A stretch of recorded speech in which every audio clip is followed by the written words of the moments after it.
Hey everybody, welcome to the GeekMom Game of Thrones recap.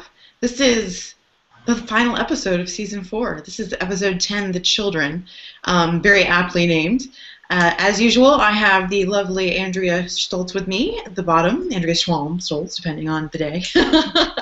And I have Michael Harrison, respectively from geekmom.com and geekdad.com. So I think we should just jump right in here. Really, we are done. And it was a meaty episode. A lot happened. Michael, you start. Okay. What we don't have to go in order, just tell us what has resonated with you. We watched it last night, so what has resonated with you since watching the conclusion? I think I said as soon as the episode was over, maybe it was about 15 minutes afterward, how kind of depressed it made me. Mainly because of the Tyrion subplot. I was fully prepared for what happened, just having read the books, but I think that part of it had to do with the fact that they captured what I had in my imagination for that particular thread of scenes so well, and yet seeing it carried out was just so, I don't know, it was just very difficult to watch. And I think that particular series of events was just very, very challenging for me. Well, and you know, when he strangles Shay with her, I mean, that was her slave ring, right? Is it, or is it just? I think it was just maybe jewelry that she'd been given from Tywin. Yeah, I think in the book it was like the necklace, the hand of the king or necklace, because I don't think that was like a pin in the book. I may be wrong, but yeah, I mean that scene was just really, really tough to watch. That just this sort of culmination of her betrayal and yeah, I think he lost something there that he had managed to hold on to through everything else, through, you know, going to battle, through being, you know, through being the imp and killing his mother and being hated by so many people in his family. And he'd managed to hold on to some level of, I don't know, optimism maybe, or so. Like he definitely knew how people felt in his family and how the reaction he evoked in people by being the imp, but he still was hopeful and funny. Like you got the idea that the real Tyrion is smart and funny and kind, and it just kind of seemed like he went over to the Lannister side there. Like he. Yeah. I feel like it was less about maybe the Lannister side and just more about the fact that I think Tyrion has always had hope that he can stand on his own merits, and not necessarily in the eyes of his family or, you know, aside from Jaime, but that he can kind of prove himself to certain people. And I think that he felt like he had done that with Shay to a certain extent, and then, you know, first he has the betrayal of her testifying against him, which is one thing, because, I mean, that can be coerced. Then he has this completely other betrayal that he just stumbles upon, and well, and I think he always knew his dad wasn't crazy about him, but to threaten Tyrion, you know, and say, if I find you with that prostitute again, I'm going to kill her because you're bringing shame to the family. And then, out of all the prostitutes in the world, you know, that's who he then beds. I don't know, I think on some level, like, Tyrion was still trying to give his dad the benefit of the doubt on some level until that moment, and then that was it. You know, there was some hope that, well, maybe if I'm smart enough, good enough, win enough battles, whatever it is, that I'll earn my dad's respect finally. And at that point, he was like, no, I can't do it. And then he was just filled, with such rage that then he killed 2 people. I Yeah. And I think that there's an important sort of transition too, because I remarked how few hugs happened in this particular story, and I thought that that moment of embracing between Jaime and Tyrion was, it's like that last glimpse of hope that they could be a family. That this was the first really, I mean, the scene before, Jaime's back with Cersei again. They're same old, right? She's admitted that, they are a thing to Tywin. He's aware, if he had never really known. I'm not really sure that was super clear, but it's like for a second there's a glimpse that they could actually be a family, warts and all. But then it falls apart. There's just this imploding, and you know that when he's saying goodbye to Jaime, he's saying goodbye to Jaime, and this is Jaime's retribution. It's his. I think he feels like when he says, little brother, that sense of needing to protect him, and was really profound. And I think he's holding on to that as he's approaching his father's bed, and then you see that sort of the curve that is definitely not old man butt. And I thought even Tywin's. they really shoot that so beautifully. The actress who plays Shay has such a unique face that as she turned toward him, I mean, she's strikingly beautiful, but in a very unusual way. She just certainly doesn't look like anyone else. It was so shocking, even to me. And I was telling Michael, like, I remembered they both died. I just didn't remember quite exactly how it all played out. So we feel his heartbreak, and the face and the performance of Peter Dinklage as he's strangling her. It is. You say he's changing, and he is, but he's remorseful in that particular killing. Well, he has to do something, because she's going to out him. Yeah, she's trying to kill him. I mean, she's going to out him, or she's going to stab him, and it's. Yeah, I mean that sort of that choice that he has to make, man. So do we think that Shay was in it from the beginning, though? The beginning of what? Like, was she sent there? Was it all like a elaborate thing from Tywin? All right, I'm gonna have a Tyrion moment, and I'm gonna say no, because otherwise, that's even more reprehensible than I can fathom for that character. I have no evidence. I'm just going to say no, because I want to believe that there's that much good in the man, that he didn't orchestrate this from the beginning.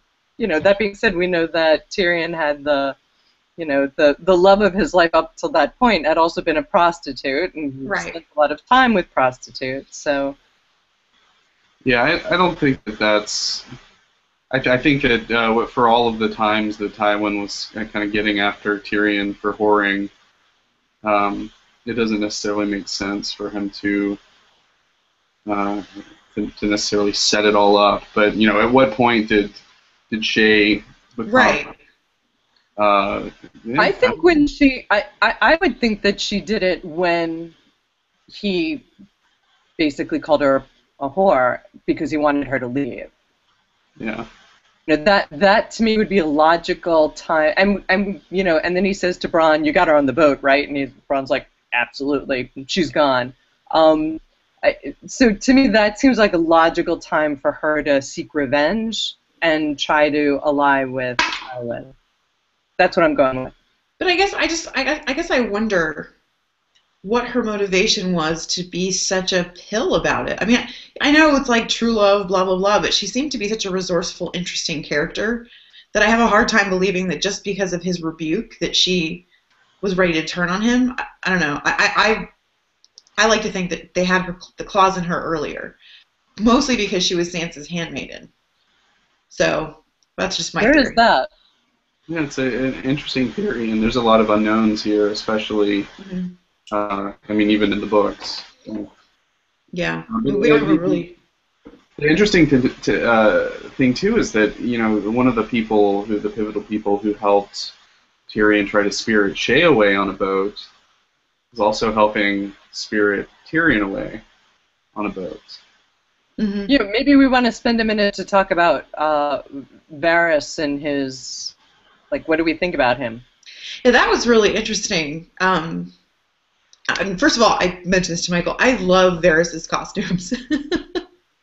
And that scene when he's standing with his back, he kind of has this almost sort of monk's habit or kind of samurai, Right. Eastern. But then the back is this beautiful jacquard kind of work, and it just shows that he's simple, but he's got taste. He's out there on the docks, and he's got taste.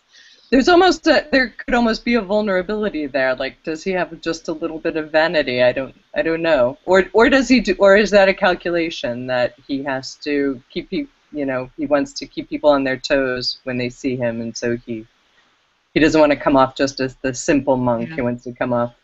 I don't know. But it was a really interesting juxtaposition as far as, and I know I said that word all the time, but the contrast between Varys saying, "What did you do?" He's aware that something didn't go right. To he starts back toward the castle once he's shipped up Tyrion in the box, and which I'm seeing all kinds of Hobbit parallels here, but maybe that's just me. And then he hears the bells, and I thought at first he was gonna you kind of think maybe he's gonna give a message to tell them to drown him or something, but no, he goes and sits down next to him. Sort of. Well, did he have? Was he when he first realized that something didn't quite go according to plan? Was it because Tyrion had blood on him? Like, did he see some visible sign? He was just so late. Yeah, I mean. Okay. He was supposed to go up and meet them immediately, and instead he goes and murders two people. I guess that takes some time. I mean, in my experience, yeah. Shoot, I shouldn't have said that. So I guess right. So the bells start ringing, which I assumed was the announcement of that of a royal person dying. And so Varys takes one look at the castle and says, "It made me wonder why he would have thought he was vulnerable." Unless he kind of did a quick calculation and said, okay, so now Tywin isn't leading Tommen. He's not going to be guiding him. Does Tommen have a chance to retain the throne in this situation? Who would be the next best? I don't know. Is he thinking, Tyrion could have a claim to the throne down the line and that he wants to protect him? I don't know. I think he's just getting the heck out. Go ahead, Michael. I'm sorry. No, I agree. I agree with Nathaniel. There's a lot of variables, and I don't think that he even necessarily knows that it's Tywin who's dead. I mean, that's true. I mean, he could have just put two and two together and said, oh well, Tyrion was late. Someone is dead. But yeah, I mean, it's interesting that they don't explicitly mention that he's, sitting on the boat for the extended journey either. I mean, he's just kind of sitting down, so. But he had a weird, peaceful kind of acceptance of it. He didn't look haggard or confused. He just kind of looked like, well, this is time for something plan new. B. Yeah. So before we move on, though, to leave the capital, can we talk briefly about the conversation that Tywin has with Tyrion, sort of at the while barrel, he's on the throne? While he's on the actual Iron Throne, more of a terracotta throne, perhaps. You believe the Lannister legends, the Gold Throne? Yes. Talk a little bit about that. I thought that was very telling in many ways. I think Go ahead, Andrea. I mean, my take on it was that he was still so convincing when he was talking to Tyrion about, you're my son. I wouldn't have let you die. That was terrifying because he Like I said, he was so convincing. And my take on it was that Tyrion was standing there going, I have been had throughout my whole life. This man has never loved me. And he's doing it again. You know, he's a malevolent force in Tyrion's life. He's not just unloving. He's, you know, out to destroy him emotionally, physically, every other way. That was my take on it. And that Tywin was pretty, you know, you had to look at that and say, he's a smart guy. You know, he's not, he's brilliant. It's just a shame that he didn't use his brilliance to work, you know, to bring his family together more. I don't know, that's what I thought. Michael, what were you going to say? I forgot. I was going to just hint at the fact that like Tywin was just so clearly lying through his teeth, but doing it in the way that he always has. And like you almost get the impression that Tyrion wants to believe him, that like things would maybe be easier if he could believe that his dad was just gonna get him off, not execute him. But you know, 2 scenes prior, Tywin is talking to Cersei, saying your brother's gonna be dead tomorrow. Yeah. So we, the audience, know that. I mean, he's lying to one of his kids. Which one is it? It's probably the one that he, you know, has always.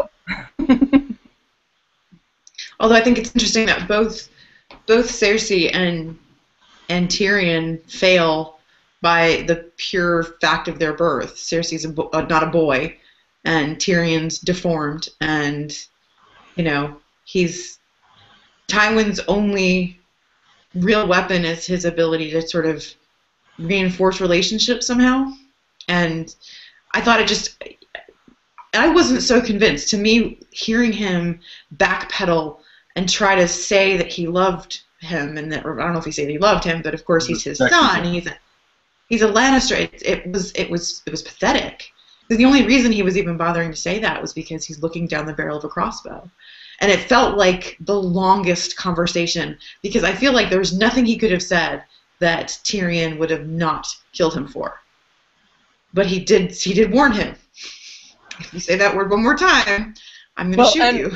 And then my husband, in the middle of it, goes, so something like, he's very angry, Elf.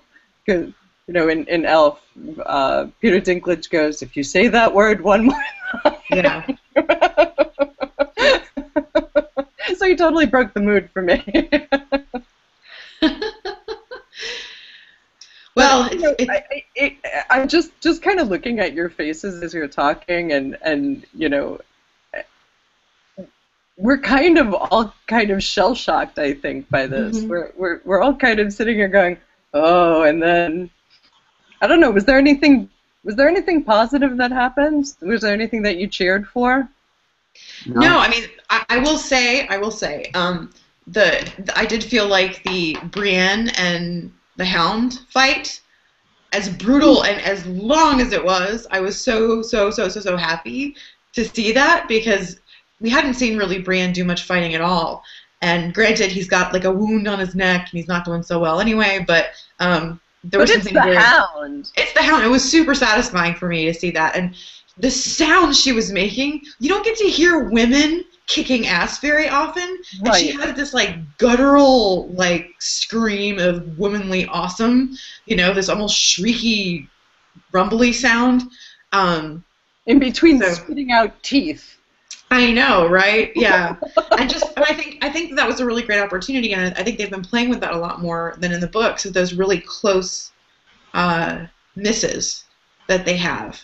And there's something more powerful about Arya's journey, having that be her choice, where in the book it's not. She doesn't have an explicit choice like that. She doesn't. Right. She doesn't have someone saying, "I'm going to take you back." But I thought that the line, and I turned to Michael and said that was so amazing, when he just says, what does she have to go back to? Her parents are dead, her brother's dead, her entire city is, or her entire fortress is burned to the ground. What are you going to bring her back to? There is no safety. Yeah, No, there is no safety. Brienne's plan was to bring her to her aunt, who's now dead. Right. And I liked the exchange between Arya and Brienne before the fighting began, where she was asking, you know, are you a knight? Where did you learn to fight? Where did you get your armor from? And I thought, now that would be a cool buddy moment, but you know, she rejects it. She's like, you promised to protect my mother? How come she's dead? The end. And I think that was a real insight into Arya's character at this point, that's how surgical she is with dealing with people. And it's sad that, you know. And the fight was choreographed beautifully. I mean, it was amazing. It was edge of your seat, and it was the landscape, and just the brutality. I mean, I always get a kick out of when they have two people fighting with big swords, not just these little, like, you know, easy to wield swords, because you really get the idea that this is not an easy task to be in this kind of armor and right. smacking somebody down. And it is. It's beautiful, but it's very savage. And especially when they you know, lose their swords and they graduate to just, you know, clobbering each other with rocks and pushing each other off cliffs and whatnot. I know. Yeah, they really looked to me like two people fighting for their lives. I mean, they were all in, and I was totally convinced that wasn't. You know, you see the lovely 1940s era sword play, and it looks like ballet with a sword. Right. It was much more elemental and just life or death. And right, so it was interesting to have a woman character doing that. And the whole time I was sitting there going, she's not going to beat him. She's not going to beat him. even with having read the books, it just so it was very convincingly done that you felt like, you know, it could have been any person's battle up until. Well, so interestingly, Michael had heard a spoiler that someone had died that hadn't died in the books, and the whole time I was just like, seriously, right. they're not going to kill Brienne. Like they just can't. Like, are they just going to, you know, redacted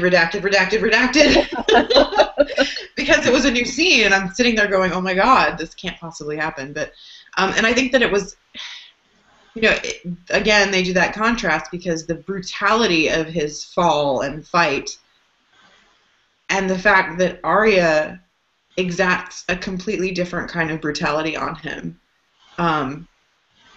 sort of that cruelty of mercy. I mean, not mercy in a way of like mercy killing, but choosing not to kill can be worse than killing. And just the way that Maisie Williams played that, like. I know, just the staring.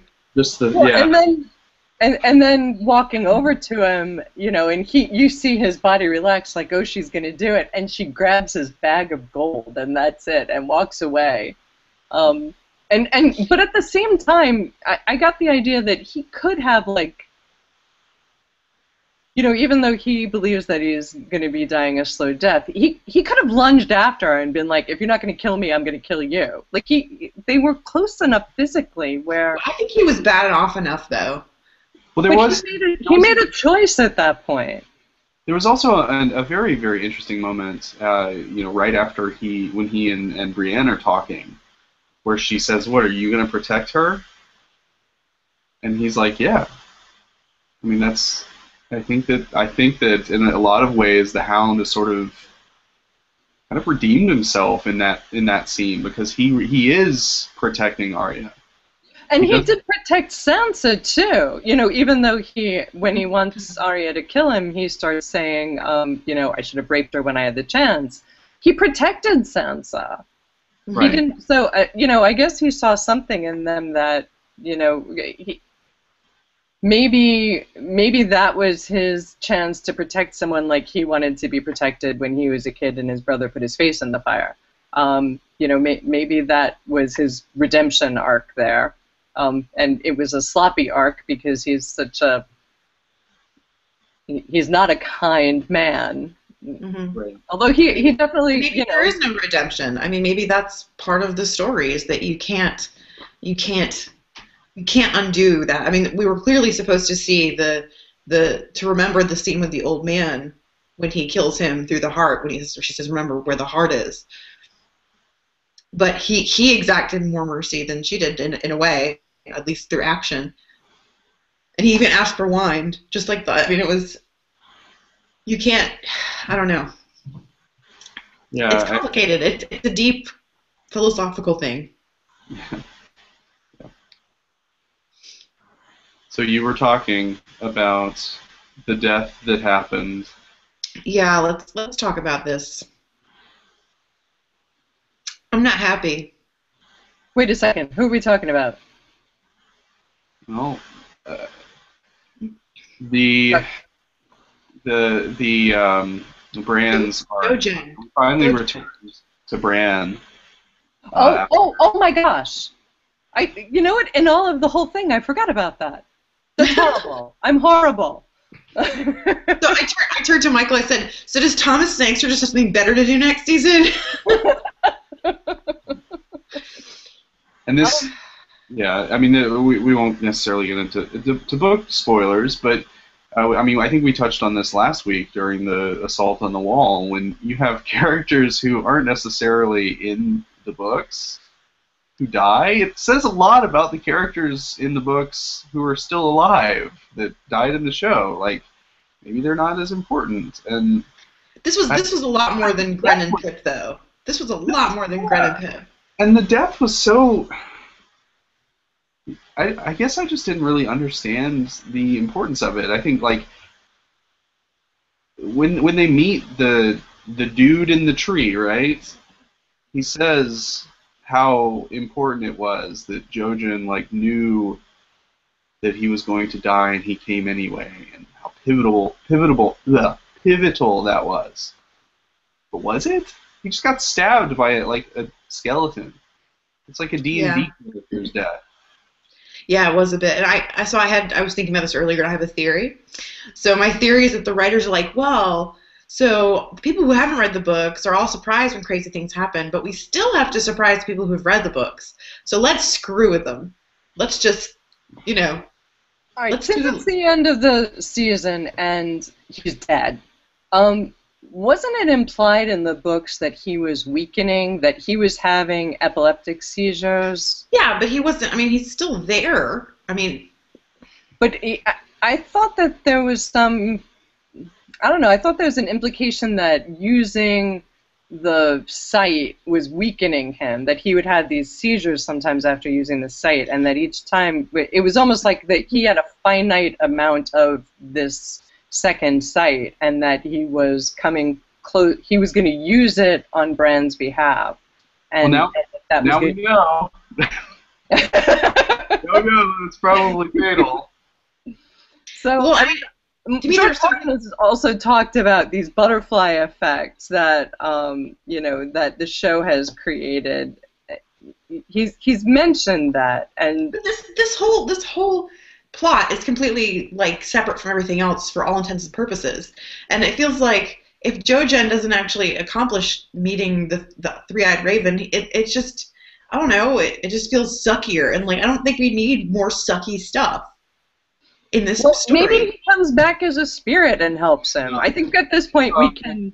I hope not. He gets sucked into the tree or something and becomes one with Bran. Although I will say, I did love in the fight scene, besides the fact that Hodor was awesome, how Mira just shoves Jojen down at one point. She's like, "Don't even try. Sit down. I'm gonna kill these things." I thought that was an amusing little thing. I think otherwise the scene played out pretty much exactly how I imagined it. I mean, the children are creepy and beautiful and strange, and the guy in the tree thing is creepy and beautiful and strange. And it's pretty amazing that this episode, so much of the sort of mystical fantasy quotient was met in just this episode alone. I mean, you had the creepy little elf children. You had you had the dude in the tree, you had dragons. It was like, for the most part, this entire season has been very, political and Right. battles and, and then So this episode, like, yep, magic. You guys remember magic exists. Well, and I liked that. I'm fascinated by the old religion of the werewood trees. We get a lot of explanation about the primary religion in Westeros and the crone and this guy and the whoever the heck else, and in this you see a lot more of the religion of the most of the people, and not so much the religion of the people of the North, and yet it's implied that the people who created that religion of the North, they know about the magic. Like, they're much more connected with the magic and the White Walkers and the stuff above the wall. And so, I'm looking forward to the next book and looking forward to seeing kind of figure out how does this all connect? What's, I think the implication is there that I don't know. My assumption is that Bran is actually going to connect to some deeper magic to actually overthrow the magical things, the White Walkers, and all of the things that people thought didn't exist anymore that were beyond the wall. So I'm in that sense, I liked, I'm glad that we saw these guys and we got, a little hint of what their power is. Because it feels a little like everybody is doomed, but maybe not. So. Yeah. Well, since we talked about dragons, we've been talking already for a half an hour, perhaps I thought it's supposed to be very meaningful, but there's something about CGI dragons and crying Daenerys that just didn't quite, to me anyway, kind of hold up to the other drama of the episode. I mean, you feel bad, but Rhaegar did toast a 3-year-old little girl. Right. So, yeah. But I liked the way the dragons almost sounded like they were shrieking "Mama" as she, like they were that same tone of voice. I've heard babies like who are like, "Where are you going? Come back here!" Like the pterodactyl scream. They should have put subtitles in. I was actually reminded of our trials and tribulations raising puppies. And, just how damn frustrating it can be when your pets don't do the things that you want them to do. Stop pooping inside! Stop killing toddlers! Yeah.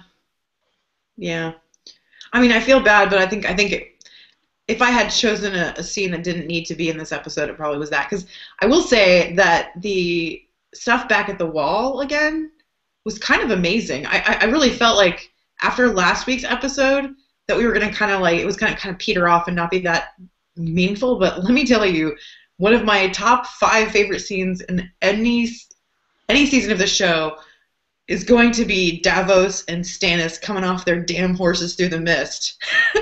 That was so cool. I had chills, just like, it was amazing. It was amazing to me.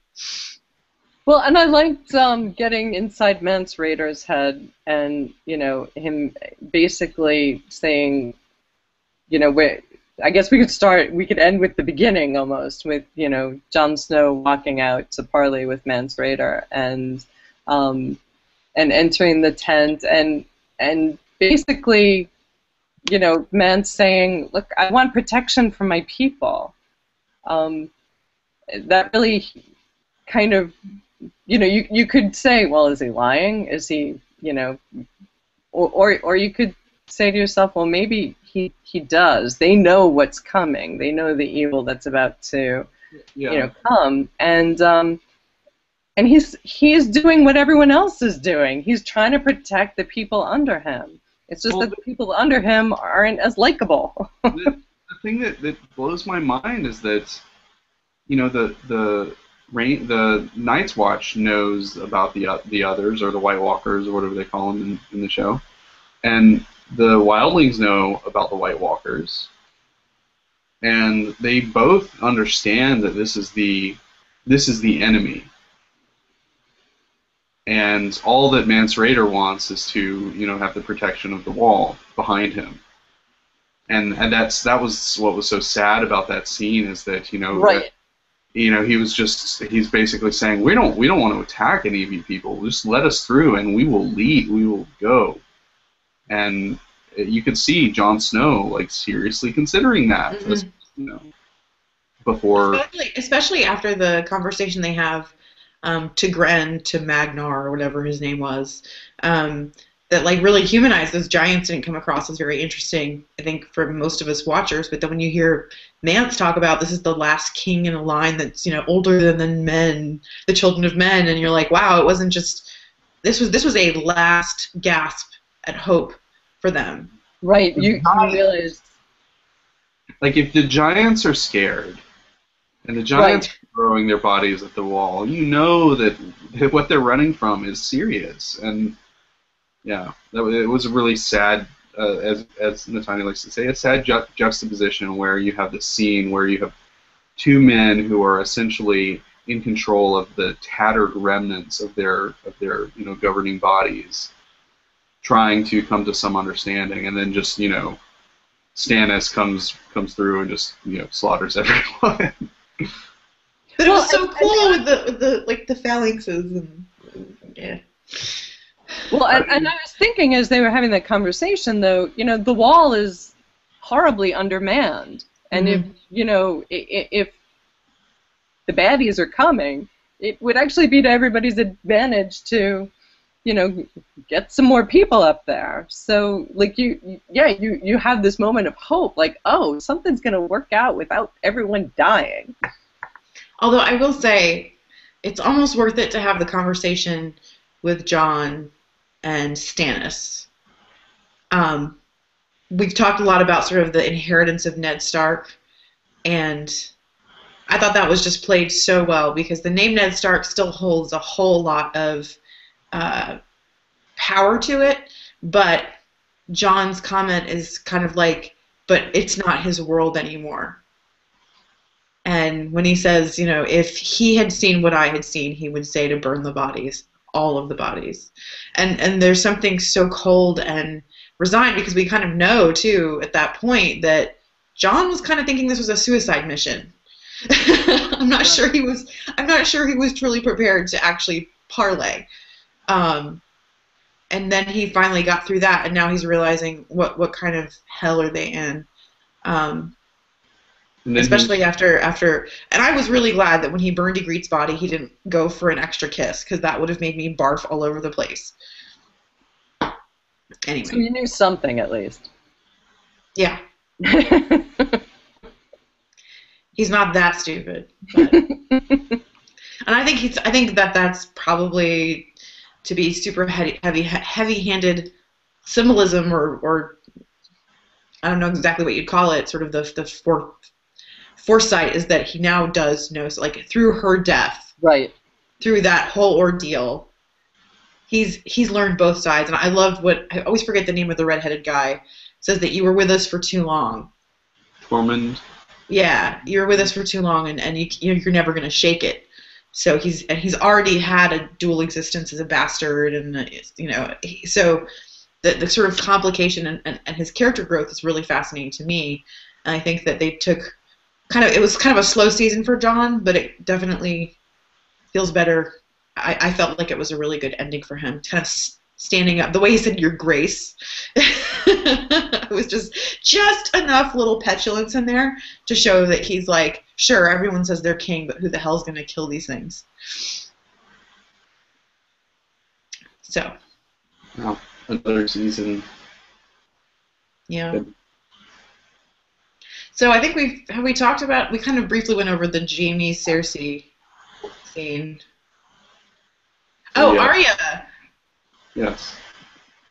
Oh yeah, the fact that she hops on that Braavosi boat at the end, and is able to persuade the captain that she is a person that he should carry on his boat by use of the coin. So she's off alone now for the first time, and it seems like it's her choice to go to Bravos, which was where her sword master was from, and also what's his name? The killer guy that killed the 3 people. He was Bravosi too, right? I think so. Yeah. And the Bravos is also where Stannis and what's his name? Davos got their coin. All about that Bravosi money. Oh, right. And that reminds me, we did not mention the mountain. Oh yeah, that was all right. So actually, go over that for me, because my perception was that he was dead, but they had decided that the Oberon's sword was poisoned with a noble poison. So that sped along the mountain's death. But what's the advantage of having any of his juices? So, it's not that they're collecting his juices. They're going